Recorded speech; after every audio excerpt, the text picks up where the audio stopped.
Magluluto kami ngayon ni Daddy RJ ng pork belly lechon roll. First time namin itong lutuin ngayon. Kaya tara let's, sabayan nyo kaming lutuin natin ito. Maliit lang itong pork belly na nabili namin. Mga 1.5 kilogram lang ito. Naghiwa at nagbalat na din siya ng 5 pieces na bawang. Naglagay na din ng cardamom. Pero optional lang ito. Kahit wala na ito, pwedeng-pwede. Maglagay din tayo ng pamintang buo, mga 4 pieces ng star anise, dahong laurel, patis, tuyo, at brown sugar.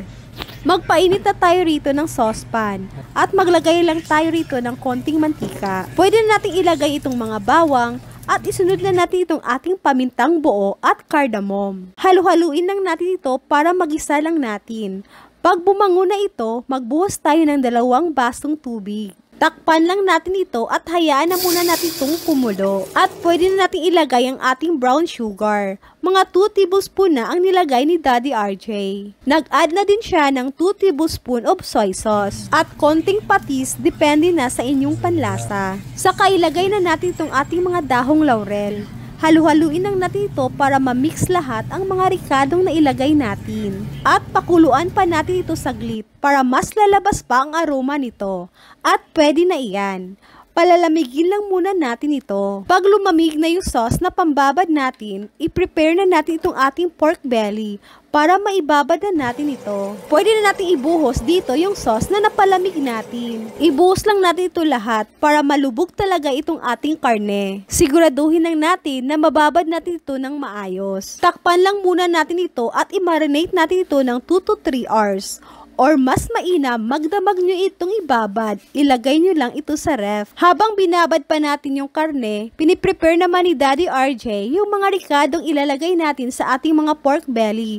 Tulad ng tanglad, mga sili, ang ating spring onion, tsaka leeks, luya, bawang, at sibuyas. So, yan ang ating stuffing. After 3 hours na na-marinate, pwede na itong ating pork belly. I-slice lang natin ito bahagya sa gitna. At pwede natin ilagay yung mga bawang. Ganyang slice lang ang ginawa ni Daddy RJ sa mga bawang. Kinalat niya lang ito dito sa ating mga pork belly. At isunod na din niya agad yung ating mga sibuyas. Ganon din ang ginagawa ni Daddy RJ.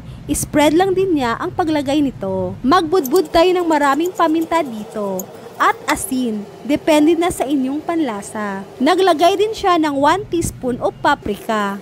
At maglagay din tayo rito ng luya. Pwede na natin ilagay yung mga tanglad. Sa gitna lang natin ito ilagay. Pati itong ating mga leek, ilagay na rin natin. At syempre, itong ating mga sili. Pwede pa kayong mag-add ng sili rito kung gusto nyong mas manghang pa. At pwede natin itong itali. Nagtulungan at nagbanding na kami ni Daddy RJ riyan sa pagtali nitong ating pork belly.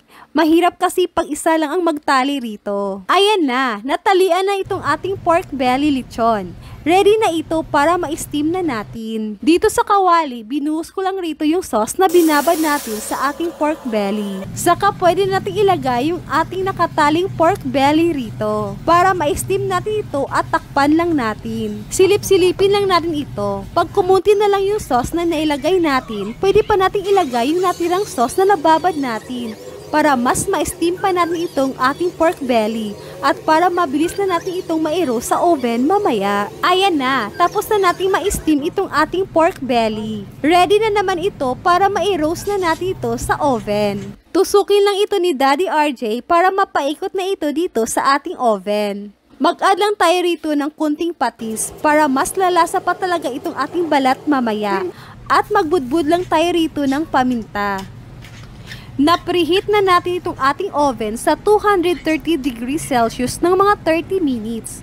Pwede nating i-roast itong ating pork belly ng mga 1 to 2 hours sa 230 degrees Celsius. Silip-silipin lang natin ito hanggang makuha natin ang pagka-golden brown ng ating pork belly. Ayan na! Ready na itong ating homemade pork belly lechon roll. Super yummy yummy! Thank you for watching! Huwag kalimutang paki-like, follow and share dito sa aming page.